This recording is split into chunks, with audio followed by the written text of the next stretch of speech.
So today I'm going to be critiquing a reading lesson plan that I found on One Stop English, and it's over banking, and so I think this is really cool. I definitely think this activity is made for upper intermediate students because it requires the students to understand the text, the vocabulary, banking systems, all of that. And then I also think that the best age for this is older teenagers or adults who understand banking systems. So it comes in three different parts. You have the teacher's notes, the banking reading tasks, and then the reading actual portion. So this is kind of disorganized, and I would definitely like to rewrite it, but this is the actual lesson plan of for the teacher that we usually construct. And then you have the worksheet part, which is a little disorganized too, and I definitely like to rewrite this to make it more clear as to what the students are doing, like possibly write down instructions so the students are clear on what they're doing. And then lastly, you have this reading portion. So you have four different texts right here. So I definitely think that all of these should reflect the Cambridge model because it's more organized, it's so much easier to follow. However, it's just not like that, so I'm going to be going over them.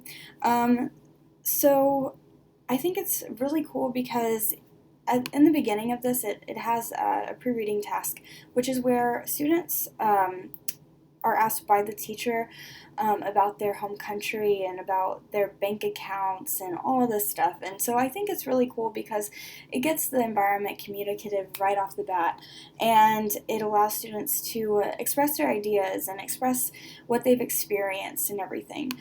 So I think that's really important. And then next, it says to hand out the worksheet to the students, and I see that it says that the questions are such that even those without bank accounts can still answer them. However, some of these questions, I don't know, I feel like people who don't have bank accounts wouldn't understand them as much as people who do understand banking systems, and so I think it's more important for everyone to be older to be more likely to have a bank account because they're going to understand this activity better. So anyways,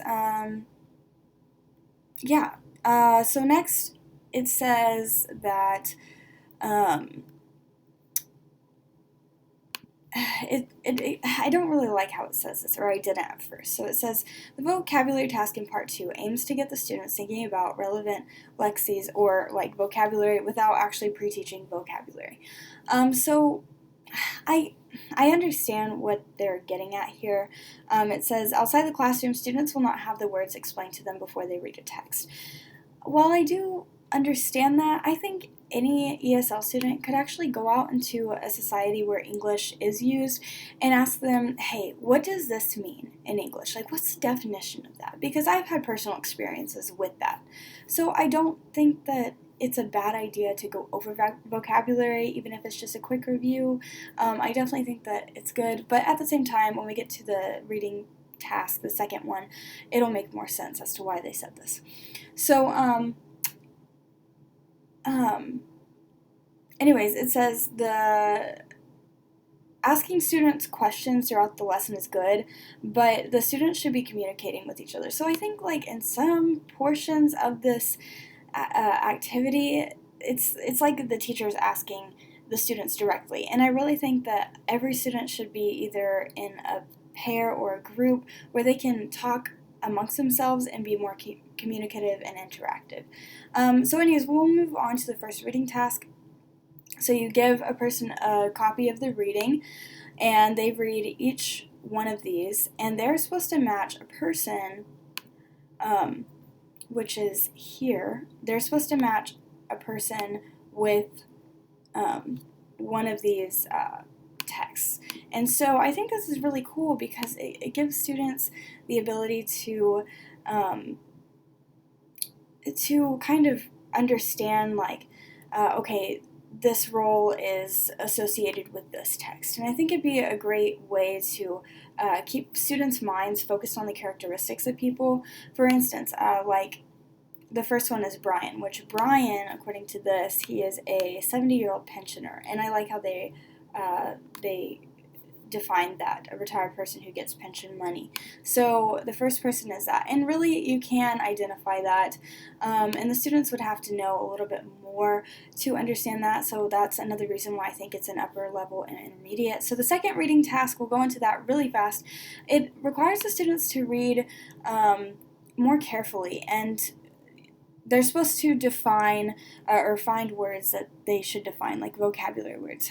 Like for instance, cash. Cash on the worksheet is under nouns, and I think it's really cool because it gets them. See, this is cash. It seems to get them working together to figure out the vocabulary words. But like I said, it doesn't always hurt to go over vocabulary words. And this is kind of confusing too. It should be matching or fill in the blanks, in my opinion. It just looks like a bulleted list to me. Anyways, so the third reading task, which all of these are really great for communicativeness or communicativity because the students are working together. And then lastly, the third reading task is a great way for students to have a deeper comprehension because it's asking students to find one advantage and one disadvantage of banking from each person. So they go back to the text, they reread it, and they say, okay, so for Brian, this is one advantage and this is one disadvantage. But some, as it says here, some of the people mention more than one, and some are not clear with any disadvantages. So the students have to think a little more of this. So I think that that's another reason why students have to be more understanding of English and be an upper intermediate student or advanced student. And it's really great for them to apply those vocabulary and ideas based on the reading. So the post-reading task, it's speaking, and this is important. I think that this is a great way to apply all of their knowledge that they have just read and understood in vocabulary and apply it to speaking. I think it's so important and I really like it. But at the same time, I think that it's important to know that reading skills are more important in this case and should be primarily focused on, because reading is the primary thing that we are trying to teach the students in this case. So I definitely think this is a great communicative activity. There's a few things that could be changed. For instance, of course, you have, I think that the students should always work amongst themselves. I think that the teacher should go to vocabulary or go through it. And then I think that it should be a little more organized. But other than that, I think it's a pretty solid, pretty solid lesson plan.